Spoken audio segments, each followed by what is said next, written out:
Nag-uusapan namin mga kasalukuyang nangyayari. Ito, mainit-init pa. Dahil kagabi lang pumutok to, pero matagal na raw sa internet ba? Matagal na. Matagal na, okay. Ito mga kaibigan, Since 2009 pa. ayon sa mga astronomers, pero maganda pag-usapan kasi, na bago raw ang alignment ng mga bituin o mga stars, kaya nagkaroon din ng pababago sa mga zodiac signs. Sabi nga ni Ricky Lo, dati siyang Para transition ng Aries sa Taurus. oh, medyo nagkakaiba. Baka naging Capricorn na ako nga, pagtingin ko, biglang naging Virgo eh. Okay, naging Virgin ako bigla. Oo, dati akong Libra. New, okay. ano? Ano ang reaksyon nyo? Yun ang tanong namin. Ito yung katuwaan lang natin. A, didma. Sa orig pa rin ako. Yun ang sabi dito ha. A, didma. Sa orig pa rin ako. At B, new zodiac sign? Why not? Okay. And to vote, type react space A or B and send to 4627 for all networks. I-reveal namin ang resulta ng survey later.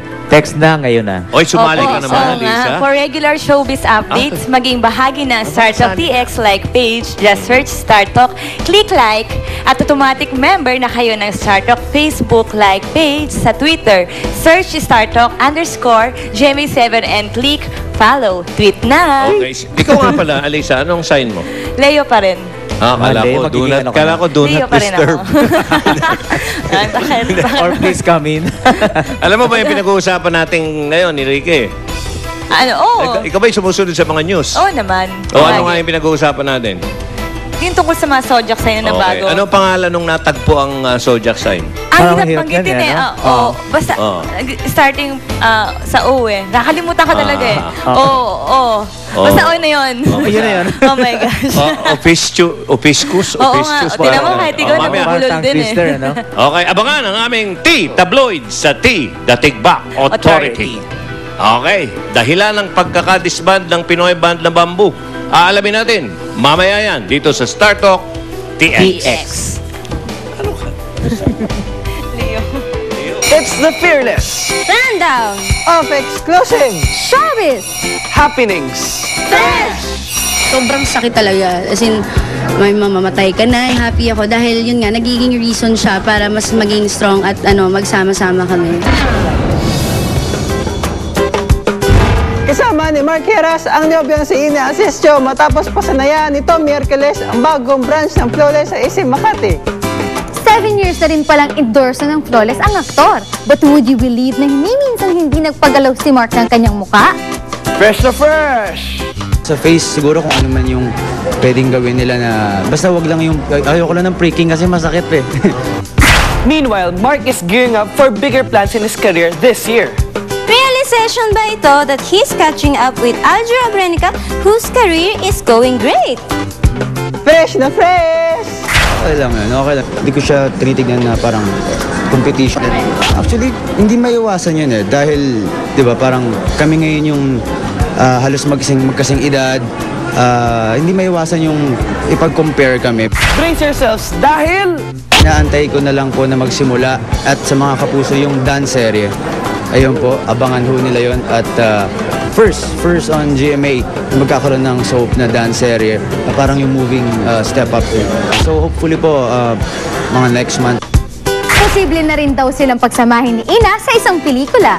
But Kevin, the negative issues surrounding them ay tanggapin kaya ang kanilang screen partnership. Fresh na fresh! Yung opinion ho nila yon, okay lang naman yun. Basta kami, ang gusto namin mangyari for 2011, malaking pagbabago. Me and for Ina, may kanya-kanya kaming plans for 2011 na para sa amin, para sa career din namin, para sa trabaho namin. At gusto lang namin magtulungan lang ginagawa namin. Siya yung nagsasabi na, alam mo, wag mo na silang isipin, basta masaya tayo. Naging manhid na lang po ako sa dami ng masasakit na words na natanggap ko ever since from the start. Sa akin po ngayon, tinatawanan ko na lang eh. Kaya lang, kung una po, nung hindi pa kami umamin and stuff, sobrang sakit talaga. As in, may mamamatay ka na, yung mga ganon. Naka-apekto ba sa kanilang relasyon ni Ina ang isyong kinasasangkutan ng ina nitong si Nadia Montenegro? Sa amin, sa relationship namin, actually hindi naman siya naka-apekto. Pero for Ina, yun nga din yung sinabi ko din dati na diba, kawawa naman yung tao, naiipit siya dun sa sitwasyon. And sobrang nahiya talaga ako, like, kila Tita Nas, diba parang bakit siya na lang yung palaging pinag-iinitan, palagi na lang siya yung dinadamay about sa mga issue pag nagiging pasaway ako, so yung sinisisa, di ba? So ako, I'm happy lang na, alam mo yun, tapos na yung issue. Nalulungkot po kasi yun nga, ang daming sumisira. Pero at the same time, happy ako dahil yun nga, nagiging reason siya para mas maging strong at magsama-sama kami. For the first part, how did Mark make it up to his mommy, yo? Nagkausap ba sila before Nadia left for the US to take a breather from it all? So, Nay, sorry kung nadadamay ka rin sa mga issues na napupunta sa akin.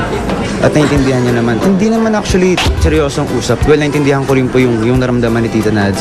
And yung nag-decide siya na gawin po yun. Si Mama, kaya po siya pupunta ng ibang bansa. Time to rest sa lahat. Kasi po, syempre, may iniisip siyang family. Kami, iniisip niya, yun syempre si Mark, naging anak niya na rin. Nakasuporta po kami sa desisyon na gagawin. Since everything seems settled, ano naman ang nararamdaman ni Ina?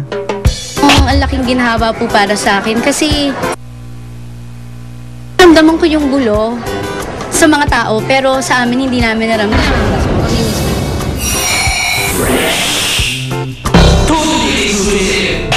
Jano Gibbs, haharapin na ang mga negatibong isyong ipinupukol sa kanya. Abangan!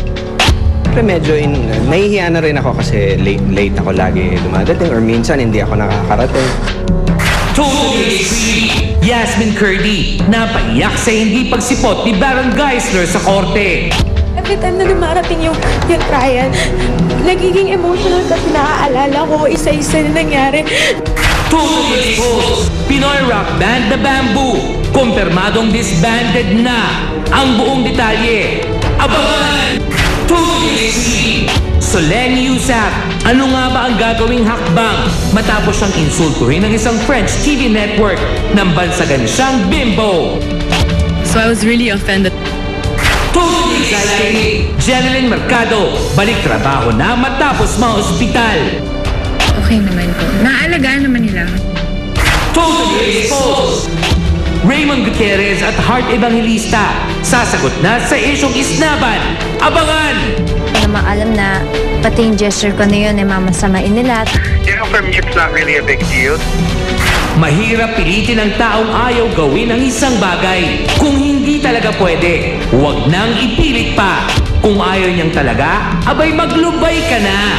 No way! Di ko bet! Ang sabi ng pipit, wiki-wiki! Sabing ayaw eh! Ang kulit! Stop! Yes! Get the latest showbiz issues straight from the stars sa Star Talk. Hatid ng new best ever Sunsilk at Nescafe 3-in-1.